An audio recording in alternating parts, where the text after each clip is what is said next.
दोस्तों नमस्कार। आप सभी का आपके अपने चैनल करियर अड्डा फॉर यू में एक बार फिर से स्वागत है। दोस्तों, दिल्ली अधीनस्थ सेवा चयन बोर्ड डीएसएसबी ने असिस्टेंट टीचर प्राइमरी संयुक्त प्रतियोगिता परीक्षा 2025 का नोटिफिकेशन जारी कर दिया है। इस परीक्षा के जरिए 1180 पदों पर प्राइमरी टीचर की नियुक्ति की जाएगी। मान्यता प्राप्त बोर्ड से 10+2 बीएलएड, डीएलएड, जेपीटी, डीआईईटी और सीटेट पास सभी भारतीय युवाओं के लिए प्राइमरी टीचर की इस शानदार नौकरी को हासिल करने का सुनहरा अवसर है। आज के इस वीडियो में हम इस वैकेंसी के बारे में विस्तार से जानकारी साझा करेंगे। तो चलिए बिना कोई देर किए ये वीडियो शुरू करते हैं।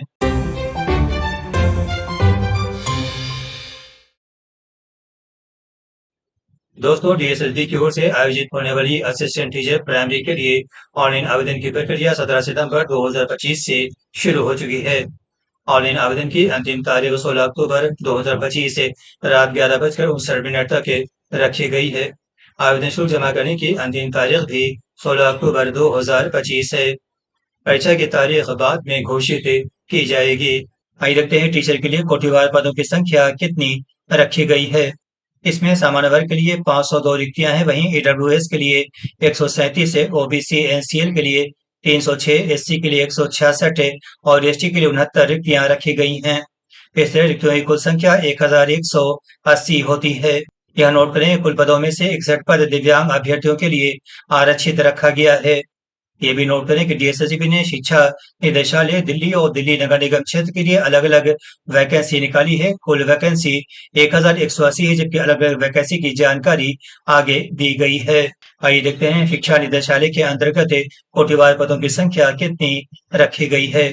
इसमें सामान्य वर्ग के लिए 434 रिक्तियां हैं, वहीं ईडब्ल्यूएस के लिए 128 है, ओबीसी एनसीएल के लिए 278, एससी के लिए 153 और एसटी के लिए 62 रिक्तियां रखी गई हैं। इस तरह शिक्षा निदेशालय में रिक्तियों की कुल संख्या 1055 होती है।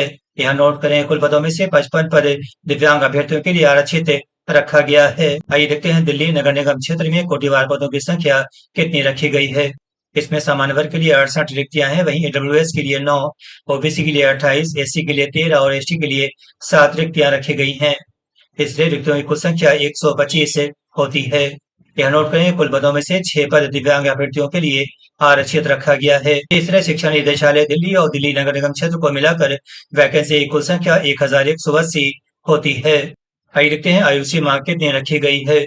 जनरल और ईडब्ल्यूएस के लिए आयु सीमा 18 से 30 साल रखी गई है, वहीं ओबीसी एनसीएल के लिए 18 से 33 साल, एससी एसटी के लिए 18 से 35 साल। दिव्यांग श्रेणी में जनरल और ईडब्ल्यूएस की आयु सीमा 18 से 40 साल, ओबीसी एनसीएल के लिए 18 से 43 साल और एससी एसटी के लिए 18 से 45 साल रखी गई है। वहीं पूर्व सैनिकों के लिए आयु सीमा 18 से 33 साल रखी गई है। यह नोट करें कि आयु सीमा का निर्धारण 16 अक्टूबर 2025 के आधार पर किया जाएगा। यह भी नोट करें कि केवल दिल्ली में निवास करने वाले ओबीसी उम्मीदवारों को आरक्षण और आयु में छूट का लाभ मिलेगा। अन्य राज्यों के ओबीसी उम्मीदवारों को सामान्य उम्मीदवार माना जाएगा और उन्हें जनरल कैटेगरी के तहत आवेदन करना होगा। आइए देखते हैं शिक्षा निदेशालय में प्राइमरी टीचर के लिए एजुकेशनल क्वालिफिकेशन क्या रखा गया है। इसमें उम्मीदवारों को मान्यता प्राप्त बोर्ड से 50% अंकों के साथ 10+2 और 2 साल का डीएलएड कोर्स पूरा होना चाहिए। या उम्मीदवारों को मान्यता प्राप्त बोर्ड से 45% अंकों के साथ 10+2 और 2 साल का डीएलएड कोर्स पूरा होना चाहिए। या उम्मीदवारों को मान्यता प्राप्त बोर्ड से 50% अंकों के साथ 10+2 और 4 साल का डीएलएड कोर्स पूरा होना चाहिए। या उम्मीदवारों को स्नातक के साथ 2 साल का डीएलएड कोर्स पूरा होना चाहिए। इसके अलावा उम्मीदवारों को सीबीएसई के द्वारा आयोजित सीटेट परीक्षा उत्तीर्ण होना चाहिए। इसके साथ ही उम्मीदवारों को 10+2 स्तर पर हिंदी या अंग्रेजी या उर्दू या पंजाबी भाषा एक विषय के रूप में उत्तीर्ण होना चाहिए। आइए देखते हैं दिल्ली नगर निगम क्षेत्र में प्राइमरी टीचर के लिए एजुकेशन क्वालिफिकेशन क्या रखा गया है। इसमें उम्मीदवारों को मान्यता प्राप्त बोर्ड से 50% अंकों के साथ 10+2 उत्तीर्ण होना चाहिए। एससी एसटी को 5% की छूट प्रदान की जाएगी। या उम्मीदवारों को 2 साल का ईटी, जेबीटी, डीआईईटी या बीएड कोर्स पूरा होना चाहिए। इसके साथ ही उम्मीदवारों को सीबीएसई द्वारा आयोजित सीटेट परीक्षा उत्तीर्ण होना चाहिए। उम्मीदवारों को मैट्रिकुलेशन स्तर पर हिंदी भाषा एक विषय के रूप में उत्तीर्ण होना चाहिए। या नोट करें कि उम्मीदवारों की शैक्षणिक योग्यता 16 अक्टूबर 2025 को या उससे पहले पूरी होनी चाहिए। कई देखते हैं परीक्षा का प्रारूप कैसा रखा गया है। परीक्षा केवल एक चरण टीयर 1 के तहत आयोजित की जाएगी। टीयर 1 में 2 सेक्शन निम्न प्रकार से होंगे। टीयर 1 में 1/4 नेगेटिव मार्किंग का प्रावधान किया गया है। टीयर 1 के सेक्शन ए में वस्तुनिष्ठ प्रकार की परीक्षा 5 भागों में विभाजित होगी, जिसमें प्रत्येक सेक्शन में 20 प्रश्न 1 नंबर के निम्न प्रकार से होंगे, यानी 100 मल्टीपल चॉइस क्वेश्चन 100 नंबर के रहेंगे। इसमें जनरल इंटेलिजेंस और reasoning ability, general awareness, arithmetic and numerical ability, English language and comprehension और हिंदी लैंग्वेज एंड कॉम्प्रिहेंशन से सवाल पूछे जाएंगे। सेक्शन बी में पद के लिए आवश्यक एनसीटीई पाठ्यक्रम पर आधारित शिक्षण पद्धति सहित 100 मल्टीपल चॉइस क्वेश्चन 100 अंकों के रहेंगे। इस तरह टीयर 1 परीक्षा कुल 200 नंबरों की रहेगी। इसके लिए उम्मीदवारों को 2 घंटे की अवधि उपलब्ध कराई जाएगी। आइए देखते हैं मेरिट लिस्ट किस प्रकार से बनाई जाएगी। टीयर 1 में न्यूनतम 40% नंबर लाने वाले जनरल और ईडब्ल्यूएस उम्मीदवारों को सफल घोषित किया जाएगा, जबकि ओबीसी दिल्ली के उम्मीदवारों को न्यूनतम 35% और एससी एसटी दिव्यांग श्रेणी के उम्मीदवारों को न्यूनतम 30% नंबर लाने पर चयन किया जाएगा।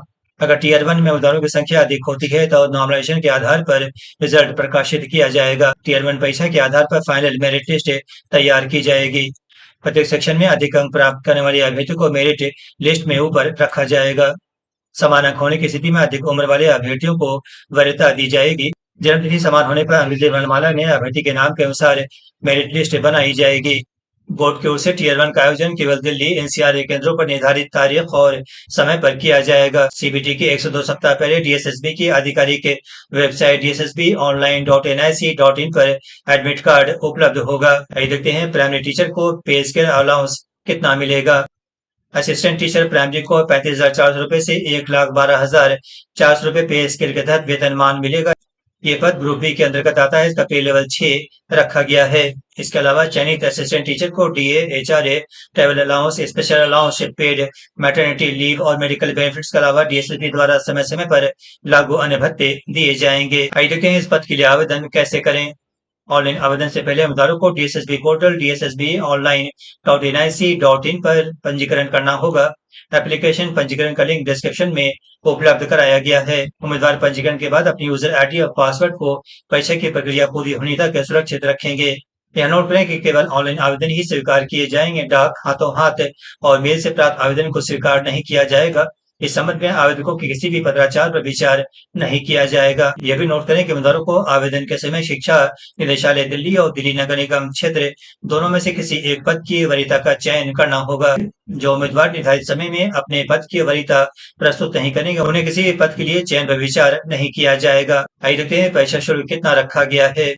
जनरल और ओबीसी के लिए आवेदन शुल्क 100 रुपये रखा गया है। वहीं महिला उम्मीदवारों, एससी एसटी, दिव्यांग श्रेणी और पूर्व सैनिकों को कोई शुल्क नहीं देना होगा। आइए देखते हैं मोड ऑफ पेमेंट क्या रखा गया है। ऑनलाइन आवेदन जमा करने वाले उम्मीदवारों को एग्जामिनेशन फीस का भुगतान केवल एसबीआई ई-पे के माध्यम से करना होगा। भुगतान के अन्य विकल्पों पर विचार नहीं किया जाएगा। ऐसे उम्मीदवारों का आवेदन खारिज कर दिया जाएगा और शुल्क वापस नहीं होगा। ये भी नोट करें कि आवेदन शुल्क एक बार भुगतान करने के बाद इसे किसी भी परिस्थिति में वापस नहीं किया जाएगा। आइए देखते हैं online application registration system portal पर उम्मीदवारों के नई पंजीकरण के लिए क्या निर्देश दिए गए हैं। ये केवल उन अभ्यर्थियों के लिए जिन्होंने ओआरएस पोर्टल पर पहले पंजीकरण नहीं कराया है। इसके लिए उम्मीदवारों को डीएसएसबी की वेबसाइट पर नए पंजीकरण के लिए क्लिक करें का उपयोग करके ऑनलाइन पंजीकरण करना आवश्यक है। उम्मीदवार डीएसएसबी ओआरएस पोर्टल के माध्यम से ऑनलाइन पंजीकरण कर सकते हैं। उम्मीदवारों को पूर्ण रूप से ऑनलाइन पंजीकरण फॉर्म भरने के लिए 30 मिनट का समय निर्धारित किया गया है। ऑनलाइन पंजीकरण से पहले उम्मीदवारों को अपना फोटो पहचान पत्र जैसे PAN card, voter ID card, driving licence, passport आदि जेपीईजी फॉर्मेट में 15 से 60 केबी के बीच स्कैन कर तैयार रखना होगा। अगर पहचान प्रमाण के रूप में आधार नंबर प्रदान किया गया हो तो स्कैन किए गए किसी आईडी प्रूफ को अपलोड करने की आवश्यकता नहीं है। दोस्तों, उम्मीद इस वैकेंसी की जानकारी आप सभी को पसंद आई होगी। जानकारी पसंद आई हो तो फटाफट चैनल को लाइक, सब्सक्राइब, कमेंट और अधिक से अधिक शेयर करें। इसके साथ ही नोटिफिकेशन की घंटी को भी प्रेस करना भूलें ताकि हमारी आने वाली तमाम अहम वीडियो सबसे पहले आप तक पहुंचे। मिलते हैं अगली वीडियो में एक नई और शानदार वैकेंसी के साथ। नमस्कार।